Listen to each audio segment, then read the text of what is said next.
जय हिंद मित्रांनो, एक्झाम जागरवर तुम्हा सर्वांचं पुन्हा एकदा स्वागत आहे. आजच्या करंट अफेअरच्या सेशनमधील पहिला प्रश्न पहा काय आहे. संरक्षण सहकार्य वाढवण्यासाठी आपला भारत युरो ड्रोन कार्यक्रमात निरीक्षक म्हणून सामील झाला. तर या युरो ड्रोन कार्यक्रमाची सुरुवात कोणत्या देशांनी संयुक्तपणे केली हेच आपल्याला यात सांगायचं आहे. या प्रश्नाचं उत्तर आहे पर्याय क्रमांक 3. म्हणजेच या कार्यक्रमाची सुरुवात जर्मनी, फ्रान्स, इटली आणि स्पेन या 4 देशांनी मिळून केली आहे. आणि या कार्यक्रमाचं प्रबंधन जर्मनी येथे असलेल्या संयुक्त आयुध सहयोग संघटनेद्वारे करण्यात येतं. बरं, या कार्यक्रमाचा मुख्य उद्देश काय आहे तर आधुनिक आणि विश्वासार्ह ड्रोन प्रणाली विकसित करणे हा या कार्यक्रमाचा उद्देश आहे. आणि या युरो ड्रोनचं नेतृत्व कोणत्या कंपनीद्वारे केलं जातं असं जर विचारलं तर याचं नेतृत्व जर्मनीच्या एअरबस डिफेन्स अँड स्पेस कंपनीद्वारे करण्यात येतं. व या युरो ड्रोनमध्ये सामील होणारा पहिला निरीक्षक देश कोणता तर जपान हा या युरो ड्रोनमध्ये सामील होणारा पहिला निरीक्षक देश आहे. नेक्स्ट क्वेश्चन, 2025च्या प्रजासत्ताक दिनाच्या संचलनात कोणत्या राज्याच्या झाकीने सर्वोत्तम राज्य झाकीचा पुरस्कार पटकावला. मित्रांनो, दरवर्षी प्रजासत्ताक दिनी झाक्यांचं प्रदर्शन करण्यात येतं व यावेळेसच्या या प्रदर्शनात उत्तर प्रदेशच्या झाकीला सर्वोत्तम राज्य झाकीचा पुरस्कार मिळाला आहे. इमेजमध्ये तुम्हाला दिसत असेल ही उत्तर प्रदेश या राज्याची झाकी असून यावेळेस उत्तर प्रदेशची झाकी महाकुंभवर आधारित होती. आणि या झाकीची थीम सांगायची झाली तर महाकुंभ 2025 स्वर्णिम भारत विरासत और विकास अशी या झाकीची थीम होती. बरं, यामध्ये दुसऱ्या क्रमांकाचा पुरस्कार कोणत्या झाकीने पटकावला तर त्रिपुराच्या झाकीने या दुसऱ्या क्रमांकाचा पुरस्कार पटकावलेला आहे. तर तिसऱ्या क्रमांकाचा पुरस्कार आंध्र प्रदेश राज्याच्या झाकीने पटकावला असून ही झाकी एटिकोपक्का बोमल्लू पर्यावरणपूरक लाकडी खेळणी या विषयावर आधारित होती. तसेच यामध्ये सशस्त्र दलातील सर्वोत्तम मार्चिंग तुकडीचा पुरस्कार जम्मू आणि काश्मीर रायफल्स तुकडीला मिळाला आहे. तर CFPF आणि इतर सहाय्यक दलांमध्ये सर्वोत्तम मार्चिंग कंटिंजंटचा पुरस्कार दिल्ली पोलीस मार्चिंग कंटिंजंटला मिळाला आहे. तसेच यात लोकांच्या निवडीनुसार पहिल्या 3 क्रमांकाच्या झाक्या कोणत्या ठरल्या आहेत तर यामध्ये गुजरात राज्याच्या झाकीने पहिला क्रमांक पटकावला आहे, उत्तर प्रदेश दुसऱ्या तर उत्तराखंडची झाकी या 3ऱ्या क्रमांकावर आहे.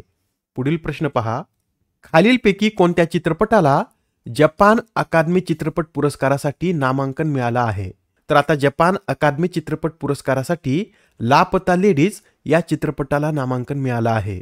हा जो लापता लेडीज चित्रपट आहे हा आमिर खान प्रोडक्शन आणि किरण राव यांच्या दिग्दर्शनाखाली तयार झाला असून या चित्रपटाची जपान अकादमी चित्रपट पुरस्कार 2024 मध्ये सर्वोत्कृष्ट आंतरराष्ट्रीय चित्रपट या श्रेणीत निवड झाली आहे.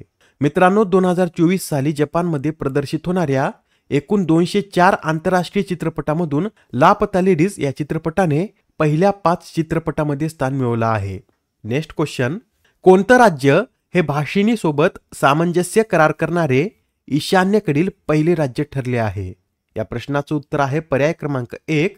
म्हणजेच त्रिपुरा हे राज्य भाषिणी सोबत सामंजस्य करार करणारे ईशान्येकडील पहिलंच राज्य ठरलं आहे.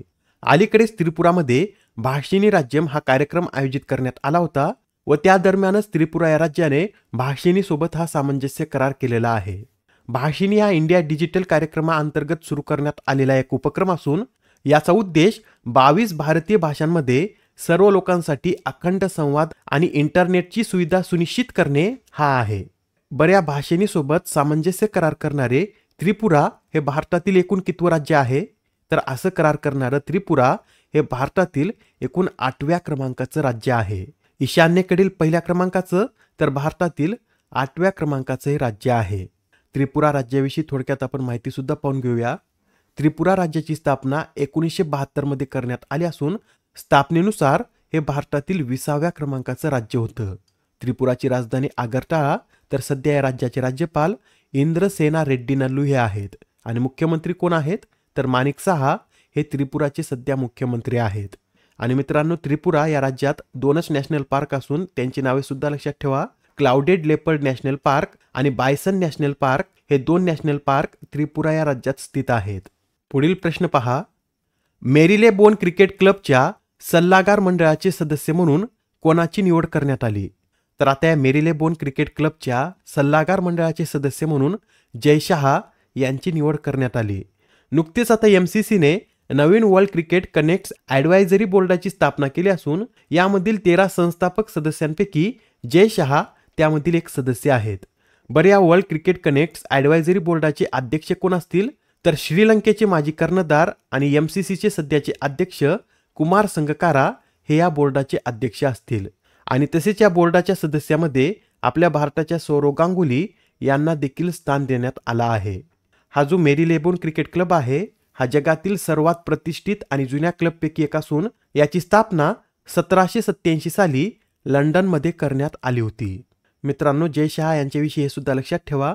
1 डिसेंबर 2024 रोजी जय शहा यांनी ICCचे अध्यक्ष म्हणून पदभार स्वीकारला आहे आणि ICCचे प्रमुख बनणारे जय शहा हे 5वे भारतीय आहेत. त्यांच्या आधी जगमोहन दालमिया, शरद पवार, एन श्रीनिवासन आणि शशांक मनोहर यांनी सुद्धा ICCचं अध्यक्ष म्हणून कार्य केलेलं आहे. आता हा प्रश्न पहा. अलीकडे चर्चेत असलेले डीपसीक हे कोणत्या देशाचे AI मॉडेल आहे?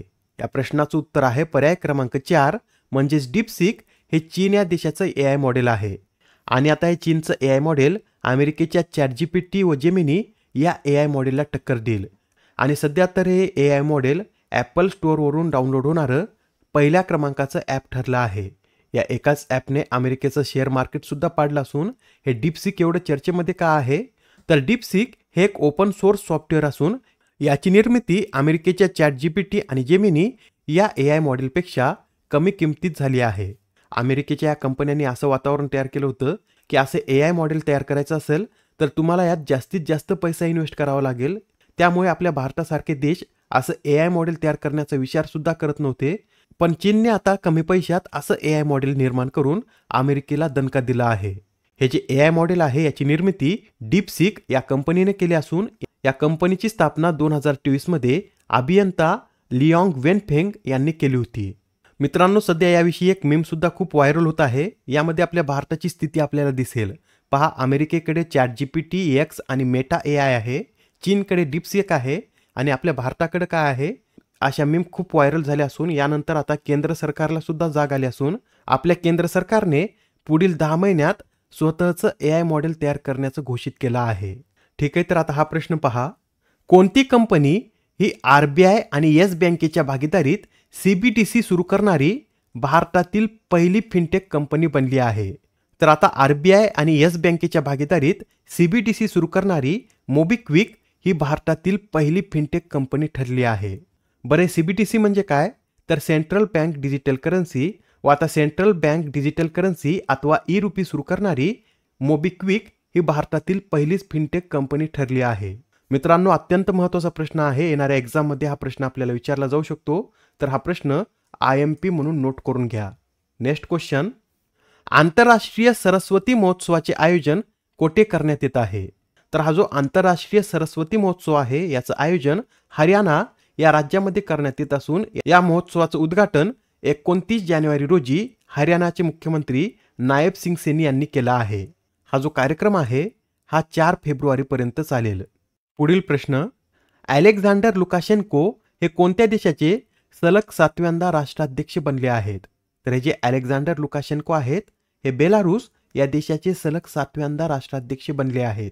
1994 पासून अलेक्झांडर लुकाशेन्को हे या पदावर कार्यरत असून नुकत्याच पार पडलेल्या निवडणुकीत त्यांना 86.8% मते मिळाली आहेत व ते पुन्हा पुढील 5 वर्षासाठी बेलारूस या देशाचे राष्ट्राध्यक्ष बनले आहेत.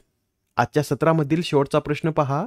कोणत्या देशाने हँड इन हँड घोषणेखाली 2025 हे वर्ष समुदाय वर्ष म्हणून घोषित केले? तर हे जे 2025 वर्ष आहे हे UAE म्हणजे संयुक्त अरब अमिरात या देशाद्वारे समुदाय वर्ष म्हणून घोषित करण्यात आला आहे. बरं, हे वर्ष समुदाय वर्ष म्हणून घोषित करण्यामागचा उद्देश काय आहे? तर सांस्कृतिक वारसा जपताना कुटुंब आणि समुदायाचे बंध मजबूत करणे आणि सर्वांना सामुदायिक सेवेत आणि सामायिक जबाबदारीत सहभागी करून घेणे हा यामागील उद्देश आहे. या आधीच्या सत्रामध्ये तुमच्यासाठीचा प्रश्न होता. जागतिक आरोग्य संघटनेने कोणत्या देशाला अधिकृतपणे मलेरिया मुक्त घोषित केले? या प्रश्नाचं उत्तर आहे पर्याय क्रमांक 2 म्हणजे जॉर्जिया या देशाला WHOने मलेरिया मुक्त म्हणून घोषित केला आहे. आतापर्यंत WHOने 45 देश आणि एका प्रदेशाला मलेरिया मुक्त म्हणून घोषित केलेला आहे. आजच्या सत्रामधील तुमच्यासाठीचा प्रश्न पहा. कोणतं राज्य हे ग्रामीण क्रिकेट लीग सुरू करणारे भारतातील पहिलं राज्य ठरलं आहे? आता या प्रश्नाचं उत्तर कमेंटमध्ये देण्याचा प्रयत्न करा. उत्तर चुकलं तरी काय हरकत नाही, कारण ज्यावेळेस तुम्हाला या प्रश्नाचं योग्य उत्तर माहीत होतं त्यावेळेस हा प्रश्न तुमच्या दीर्घकाळापर्यंत लक्षात राहतो. तर आता पुढच्या सत्रामध्ये पुन्हा भेटूया. धन्यवाद.